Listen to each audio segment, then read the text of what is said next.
This is Novel Marketing, the show for novelists who aren't necessarily fond of marketing, but still want to become best-selling authors.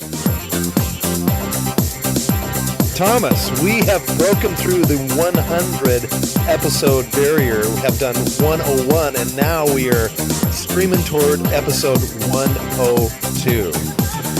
Pretty exciting. Thanks to all of you who stuck around with us so long. We've enjoyed talking about marketing, and it is customary amongst podcasts somewhere around 100, episode 100, to do a meta podcast. That is a podcast about podcasting. So that is what we're going to be talking about today.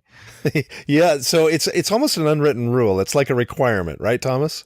Pretty much. Not every podcast does this, but it's very common. And this is particularly relevant to me right now because I'm actually in the process of starting a new podcast on my own. So for those of you who don't know, I now have my own radio show. I have a talk radio show where I talk about news and politics and current events for 2 hours every day on actual terrestrial radio.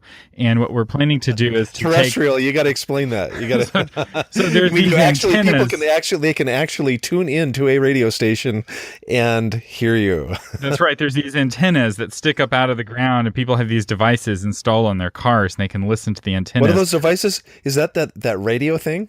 Yes, and there's two rival technologies, AM and FM, and we're on AM, which is the more talk radio-ish of the technologies. But anyway, the plan is to take the best segment or the most popular or most interesting segment each day and put it out as a podcast. So I'm revisiting my own self, all of the podcast decisions we made when we started doing the Novel Marketing Podcast almost 5 years ago. Okay, and one thing we have to say real quick here is for those of you who are saying, shoot, I don't live in Austin. How am I going to tune in? There's this technology called the internet where you can actually tune in and you can hear Thomas daily. Right, That's Thomas? right. If you want to listen live, you can listen live on our website, thebridge1120.com. We'll also put a link in the show notes at novelmarketing.com/102. And we'll also have links once I get that podcast up and running, which may be by the time you hear this. Once this is posted, that other podcast should be live. I'll have a link to it as well. It'll be running through thomasumstadt.com. Okay, before those of you who are saying, I'm never going to do a podcast, and you've already turned off this episode, let's dive into immediately why developing and doing a podcast for you as a novelist is an excellent idea, or even our nonfiction listeners, why this is a really good idea. So Thomas, hit us with the first reason doing a podcast, developing a podcast can be very beneficial to your career. So podcasting creates a very strong emotional connection with your listeners, with the listeners of the podcast. And the reason is because they hear your voice in their head, whether that's while they're working out or while they're driving, while they're doing dishes. And that is it's a one-on-one connection. So typically podcasts are consumed alone. It's not something that you do in a group, and it's a very private experience. One of the challenges with getting a podcast to spread is that people often don't talk about the podcast that they listen to. So you may have been listening to this podcast for years and not told another soul, which is okay. We appreciate that you listen. But if you want to tell people, we appreciate that too. But the reality is that part of that emotional connection is that people, once they subscribe to a podcast, they tend to stay subscribed. So while they may only read your blog for a couple of minutes, they may listen to your podcast for 10 minutes, 20 minutes or more, and be subscribed for years and years. Some of you know that my career started in radio years and years ago, and the program director taught us, those of us who are on the air, you are not talking to an audience. You are talking to one person, and they would even suggest putting a little photo in the booth, and we would just be talking to that person. It's a one-on-one conversation like Thomas just said, and so consequently it becomes a one-on-one connection, and they want that one-on-one connection to continue. That's right. Also, podcasting is one of the fastest growing segments of media. So while it's hard to break in things like blogging and social media, because those are already pretty saturated, there are more and more people kind of being exposed to podcasting, and there are more and more blockbuster podcasts coming out. In fact, there's a major sitcom on ABC coming out this fall, all about a guy who's running a podcasting company. So, is that right? I didn't know that. That should the name be of fun to see. So what's fun is that I've actually followed that podcasting company from its very inception. So it's What do you Alex, mean? So it's going to be based on a real it's based on a life true scenario. story. So Gimlet cool. Media is my very favorite podcasting company. They have really cool podcasts, and their very first podcast is so meta. It's called Startup, and it's a podcast about starting a business specifically that does podcasting. I love it. And so anyway, it was an incredibly successful show and podcast show, and now they're making a TV show on full on regular TV about it. And so this is your chance. You're hearing this episode before that show goes live. And I imagine once people start watching that TV show, there's going to be a whole flood of new podcast listeners. People are like, what is a podcast? I want to get in on this and listen to these podcasts. And so this is a really good time to start a podcast if you're trying to grow your platform. The final thing is it doesn't float down what I like to call the social media stream or river. In other words, there's some friends of mine who are brilliant at posting on Facebook, but really that post is gone. Whereas a blog post or a podcast episode lives for years and years and years. We have new listeners all the time that come and go, oh my gosh, I just discovered you guys, and I've just binged from episode 1 all the way up to the current. And so something Thomas and I did 5 years ago is still getting us cachet. So think about it as an investment that will continue to pay returns as long as you continue to have those episodes up. And it gives your readers a chance to really get to know you in a more personal way. So get to know the true you rather than just like your witty banter or the version that you put out on social media. So let's talk a little bit about what a podcast is. Because I have found, particularly with baby boomers, they use the term often very incorrectly. Anytime there's audio on the internet, they use the term podcast. It's like, oh, there's a play button on a website, that must be a podcast for audio. And that's actually not true. You can embed audio on a website without it being a podcast. What makes a podcast special is the fact that somebody with an app on their phone can subscribe to get future episodes delivered automatically.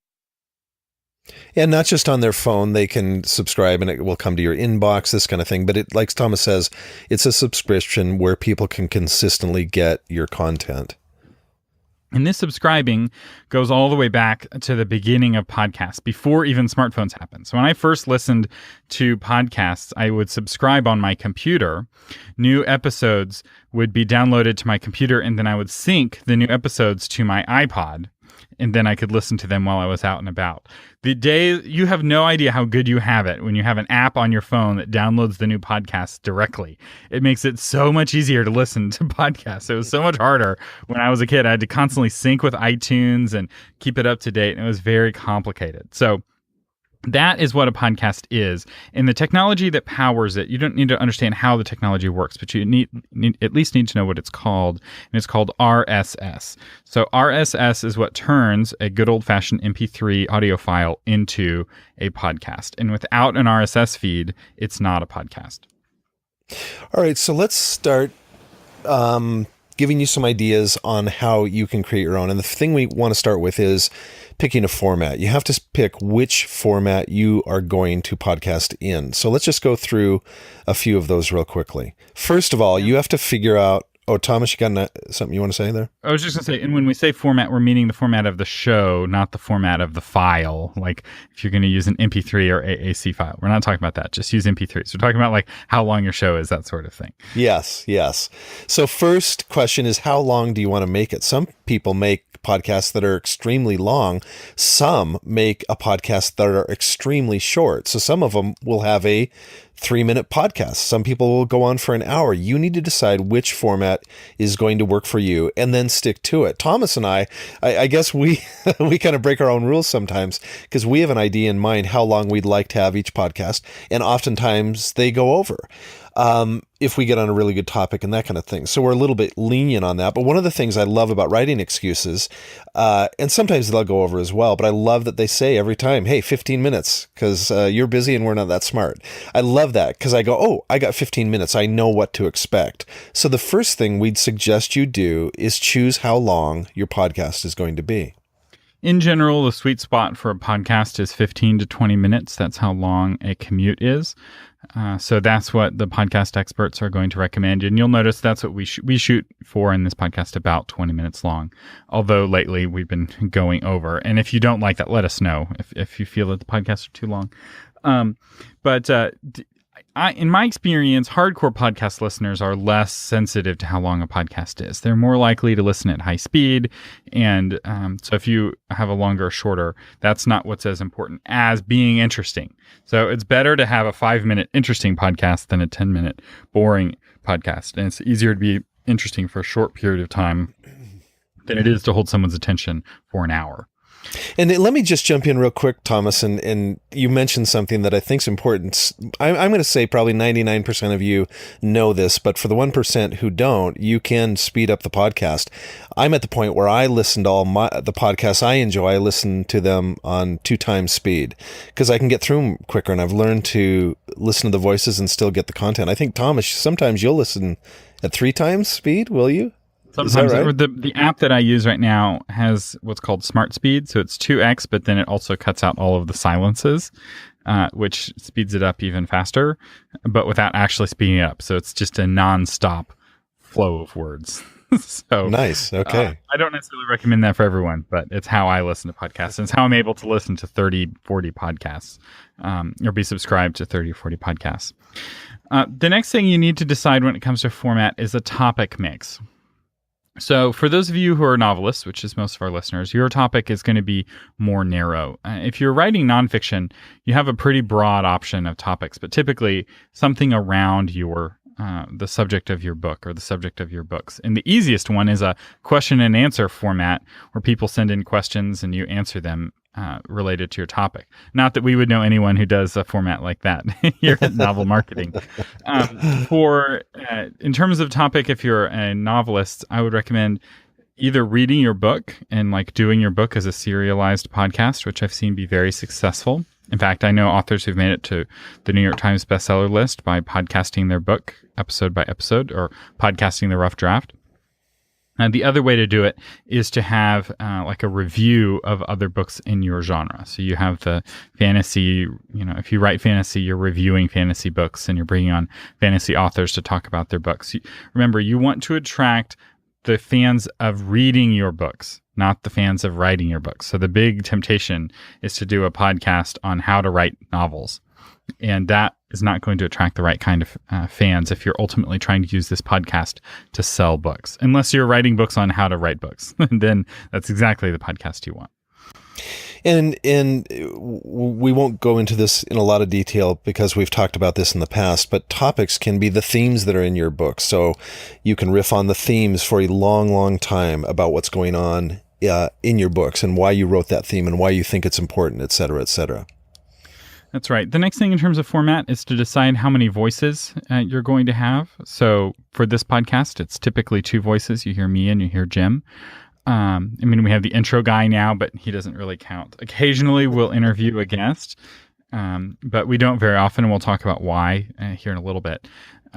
So if you're a novelist, there's a much higher chance that it's just going to be you all by yourself as a solo voice. And that's fine. In some ways, that's less complicated. So like Jim and I, we're both very busy. And so we always have to find times when our calendars overlap across 2 time zones. And like that's a logistical complexity and challenge to doing the show that makes it harder. Now, there's both of us working on the show, which makes it easier. So there's no right answer here. There are there are very popular podcasts that are just a single voice and very popular podcasts that are half a dozen different voices. Let's talk about intros, music beds, length of intros. As you have probably noticed, Thomas and I have started using an intro, but it took us a long time to decide if we wanted to do that or not, because that sets a different tone. And at this point, we're saying, yeah, we want to try it. We want to see if that's going to work. And so our friend Jeff put those together for us. We asked him to do it. And so thank you to Jeff Conwell for doing that for us. But you'll notice that our intro is not very long. We've listened to podcast intros that just go on and on and on. And the first time you hear it, it's like, oh my gosh, that's great. I love that.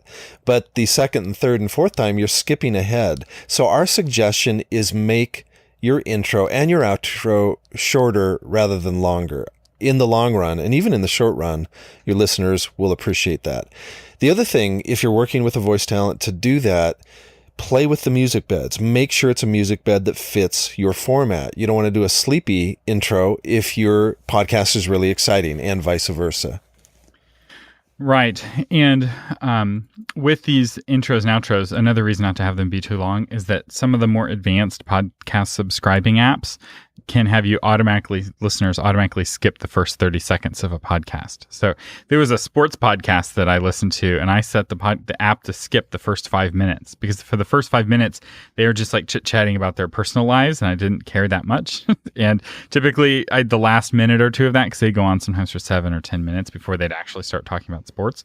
And I was like, that's too long of an intro. I don't care. And because of that experience that I had listening to that podcast, for a long time, we had no banter at all in the front of this show. And now we'll have maybe a minute, sometimes 2 minutes to talk about. But we do. We try to keep it short. And it's fun because Thomas and I actually, outside of the show, are great friends. We really enjoy each other. And it's like, Thomas, we should do a little bit of that. But one of the podcasts I love is How Stuff Works. And Josh and Chuck, I mean, sometimes they'll go on for 4 minutes. It's like, and I find myself forwarding there. So, and I was talking to my son, Taylor, and I said, Taylor, man, does that bother you? He goes, no, I love that. I could have them go on like that for a long time. So it just depends on the taste of how it works for you and the taste of how it works for your listeners. So experiment with that a little bit.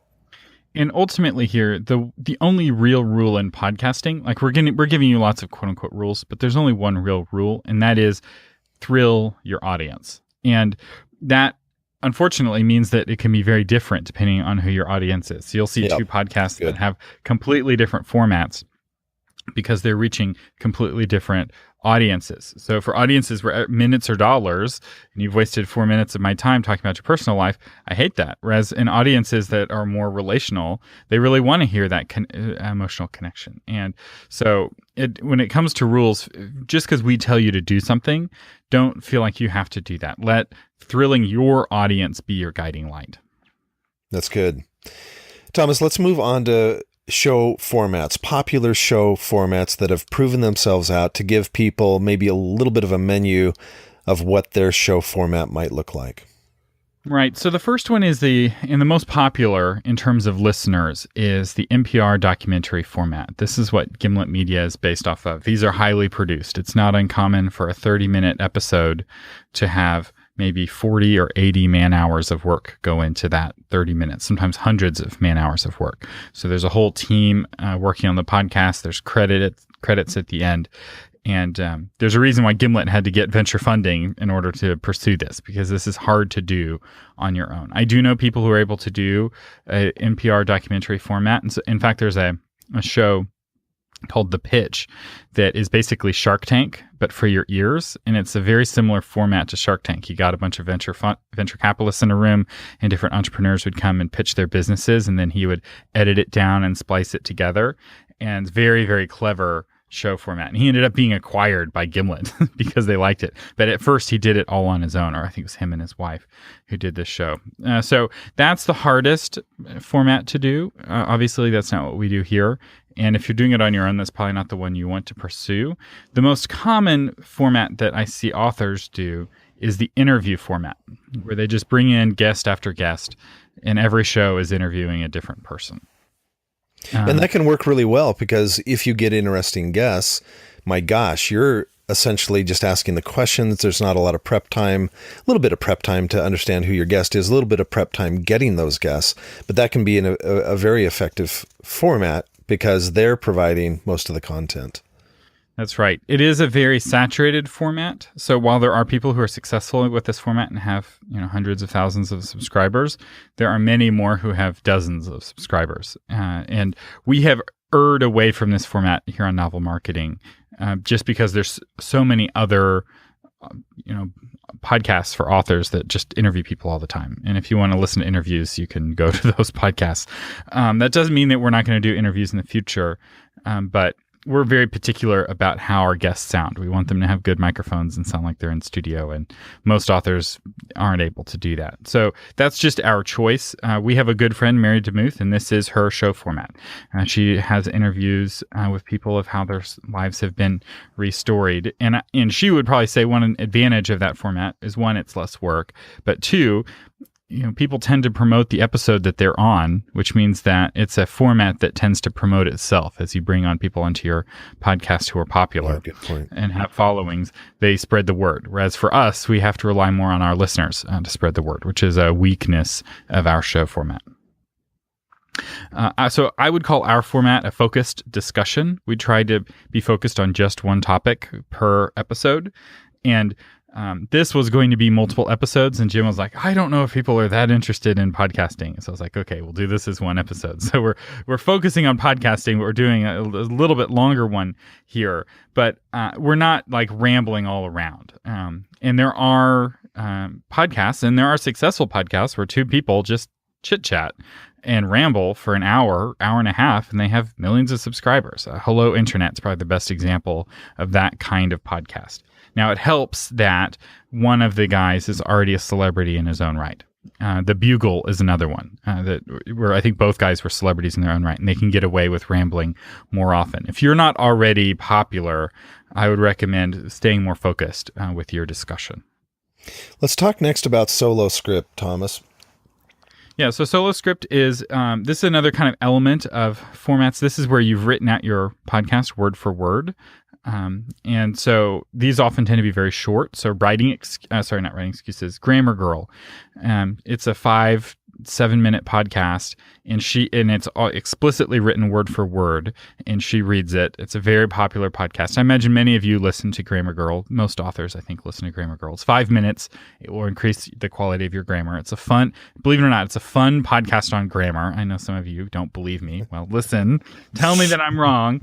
I've meant to subscribe, Thomas. I'm one of those that I've meant to subscribe. I'm sure it's great.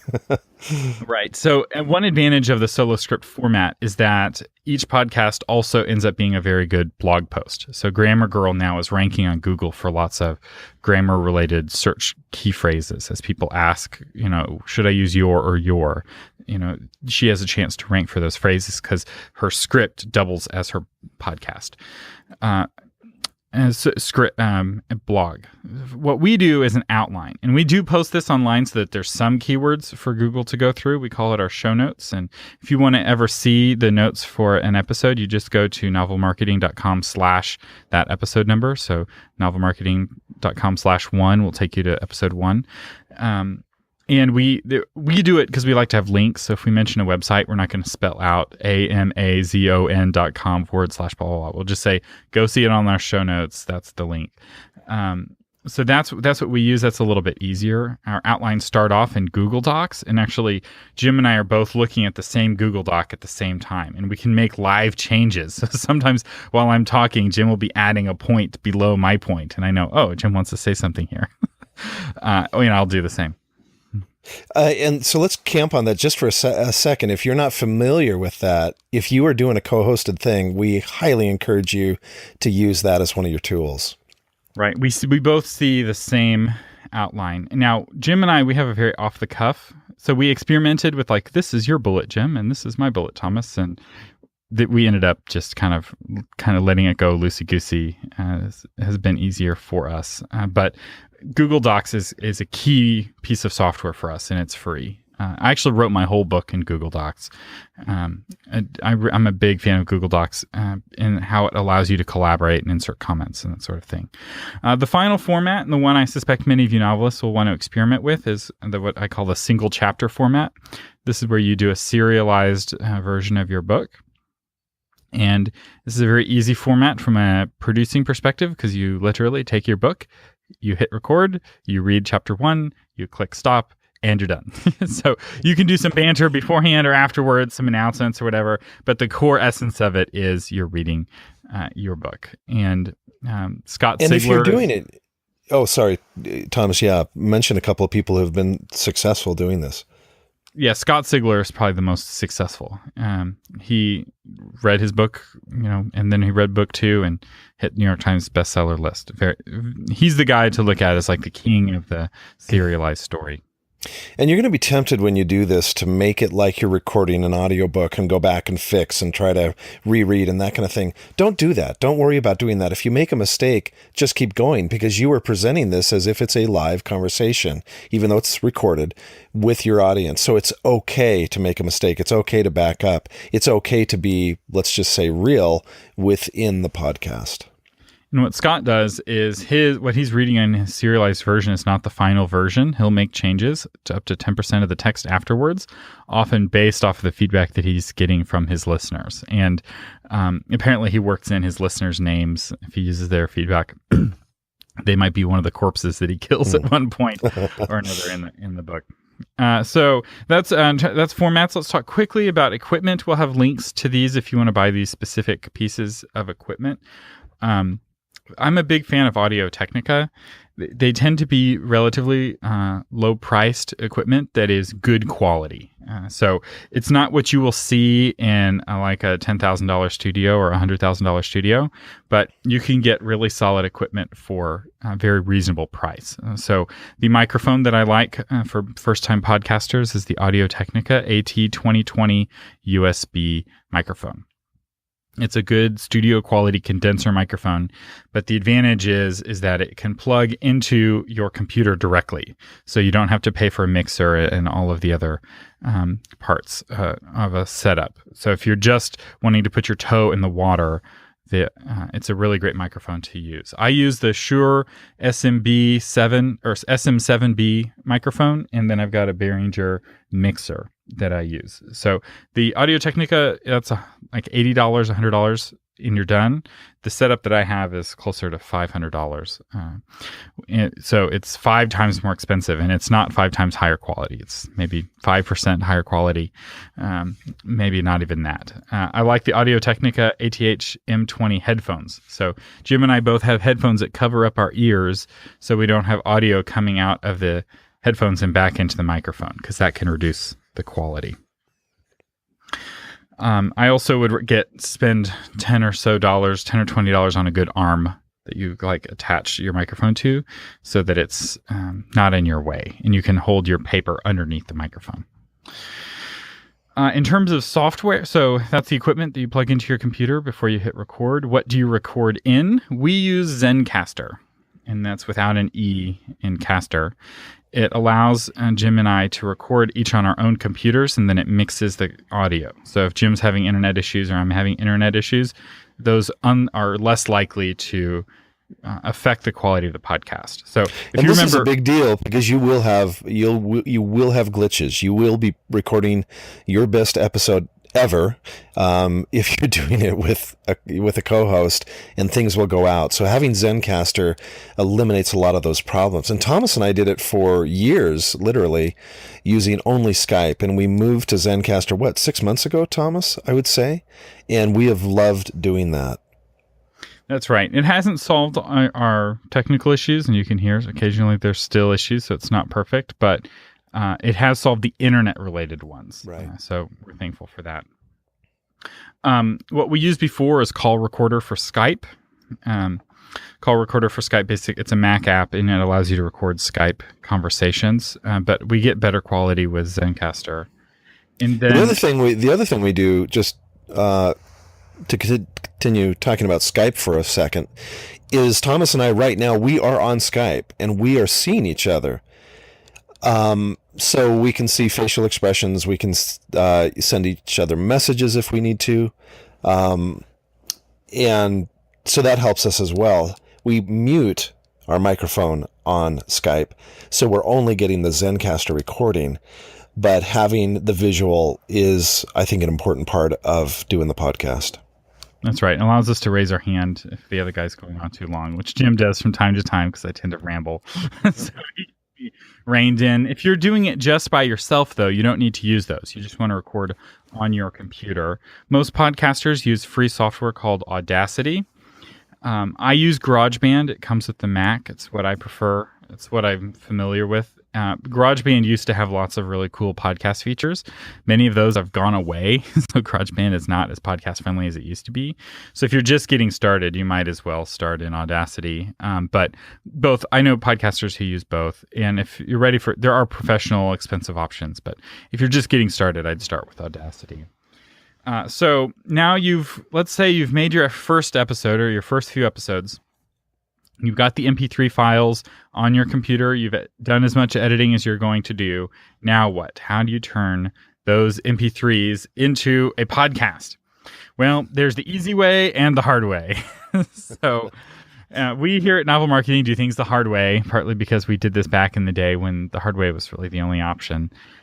There are still some advantages of the hard way. And one is that we have a lot more control over the podcast, and we can change out all of the various constituent pieces without interrupting your podcast experience. So we can upgrade and make changes so we're not locked in to a certain vendor.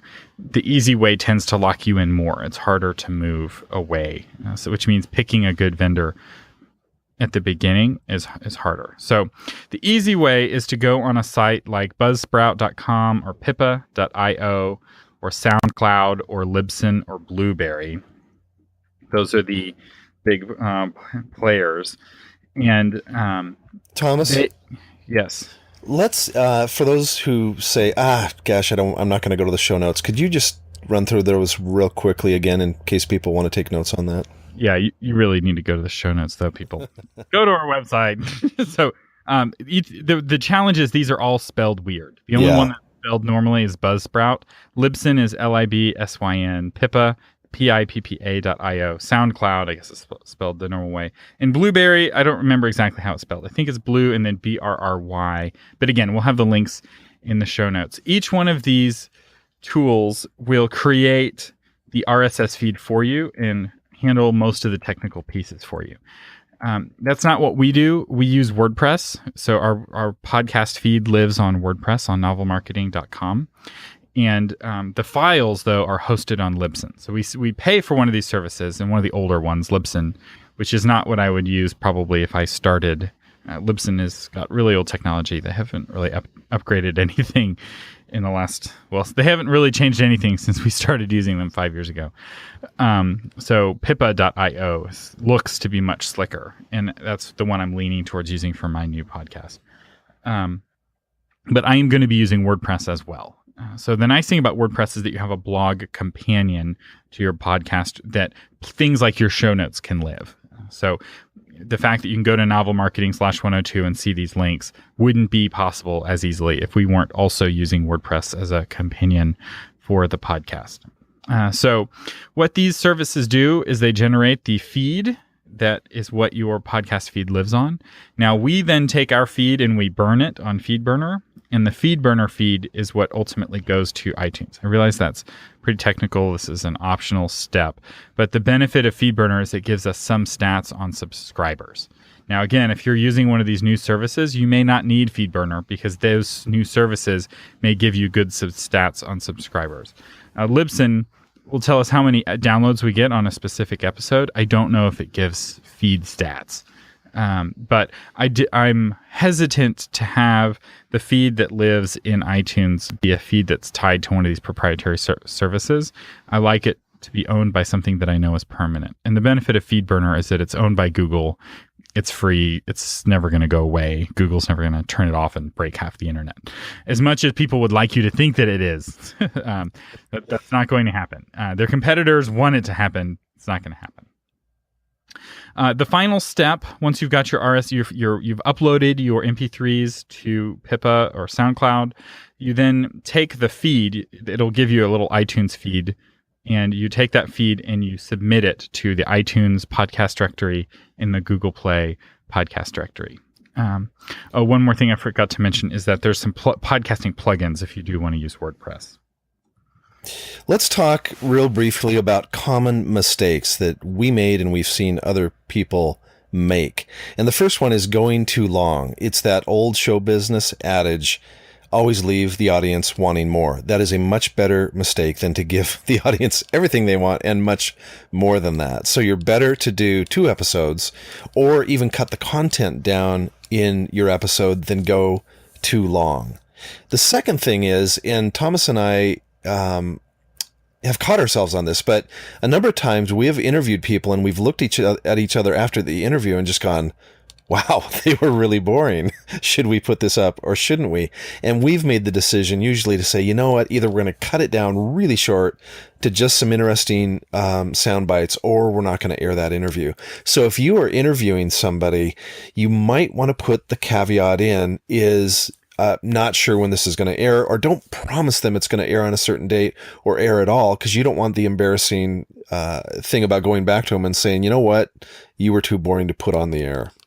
There are whole topics that we have not been able to talk about because Jim and I are not experts on those topics, and we have not been able to find an expert who's not terribly boring on those topics. And we have done at least one entire interview with an expert, and it was like, you should be more interesting than this. But not everyone knows how to give a good interview. So poor quality audio is another common mistake. So be careful with that. If you're following the tips that we are giving you and you find a quiet place to record, you shouldn't have this issue. And another thing I just want to tell you, podcasts are always terrible at first. If you go back and listen to our first 5 episodes, they're awful. In fact, Jim and I keep talking about re-recording some of those initial episodes because I think episode 1, we talked, and after 5 minutes, we ran out of things to say.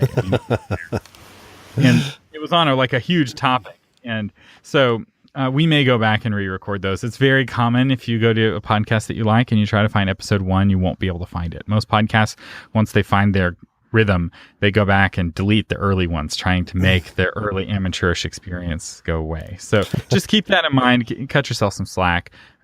It is a learning experience. And finally, another great reason to do podcasting is it's great preparation. It helps you clarify your thinking. It makes you more interviewable on television, on radio, and it can really help take your platform to the next level. Definitely. So our sponsor today is the Rubart Writing Academy. What is this, Jim? Yeah, so some of you who are familiar with Randy Ingermanson and subscribe to his newsletter have heard about this. We did a soft launch just a few weeks ago. And what the Rubart Writing Academy is, it's a partnership between myself and my son Taylor. Essentially what happened is Taylor came to me and he said, Dad, you just won the Christie Book of the Year and you won the ACFW Mentor of the Year. When are you going to teach people how to become a best-selling, award-winning author the way you did it? Because I did it, and the average is 10 years. I did it in 4. Taylor goes, that's valuable to people. When are you going to do this? And so I said, all right, Taylor, let's start talking about this. So we developed this Rubart Writing Academy, and it's going to be this October, the 19th through the 22nd. 4 days. It's going to be in Lake Chelan, which is stunningly gorgeous that time of the year. And essentially, we're going to teach the 4 pillars of publication. And I won't go on and on and on about this, but I think this could be a life changer for those of you who are just frustrated. You haven't gotten published yet, or your book hasn't broken out. And I'm essentially going to take you through the exact methods that I use to become a best-selling, award-winning author. So without further ado, the website is rubartwritingacademy.com. And you can go there and find out more information on it. And even if you just go there and give me your email address, you'll get a free PDF that I've created, how to create compelling characters. So yeah, go check it out. See if it's something that would work for you. Would love to have some of you come out and spend 4 days with me. Yeah, in the real world, in what we nerds like to call meat space as opposed to cyberspace. That's right. So we got a really nice note from somebody who took our 5-year plan. Jim, what was that? So Ray Karas, I'm not sure if I'm saying the name right, but she wrote in and said, not a question, just a thank you. I purchased your 5-year plan because after years of writing just for fun, I want to actually write and sell a novel. Your course and the materials recommended are excellent. I'm already becoming a better writer. Thanks for creating the course. So Ray Karas, we say thank you for taking the course.